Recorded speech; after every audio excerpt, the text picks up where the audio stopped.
विद्यार्थ्यांना शालेय जीवनात शेतीविषयी ज्ञान मिळावं आणि कृषी क्षेत्राबाबत गोडी निर्माण व्हावी या उद्देशानं पन्हाळा तालुक्यातील भाचरवाडीतल्या जिल्हा परिषदेच्या शाळेच्या वतीनं एक दिवस शेतीसाठी उपक्रम राबवण्यात आला। यावेळी विद्यार्थ्यांना बांधावर जाऊन शेतीचे धडे दिले। भर पावसात भिजत विद्यार्थ्यांनी शेती करण्याचा आनंद लुटला।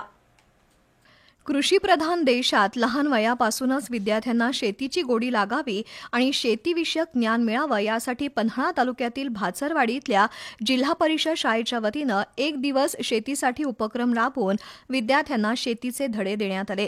मुख्याध्यापक राजकुमार चौगले, अध्यापक शीतलकुमार कांबळे, सागर रेडेकर यांनी विद्यार्थ्यांना भाताचा तरवा म्हणजेच रोप काढणं, त्याची लागण करणं यासाठी आधुनिक रोटरच्या सहाय्यानं चिखल करणं या सर्व गोष्टींची प्रात्यक्षिकं दाखवली। तसंच शेती अवजारांची ओळख करून दिली। शेतीचे धडे गिरवताना पावसात भिजत चिखल मातीत विद्यार्थ्यांनी मनमुराद आनंद लुटला। दरम्यान पोर्लेतर्फ बोरगाव इथल्या कादंबरी माध्यमिक विद्यालयाच्या वतीनं मुख्याध्यापक अजित रणदिवे यांनी विद्यार्थ्यांना शेतीचे धडे दिले।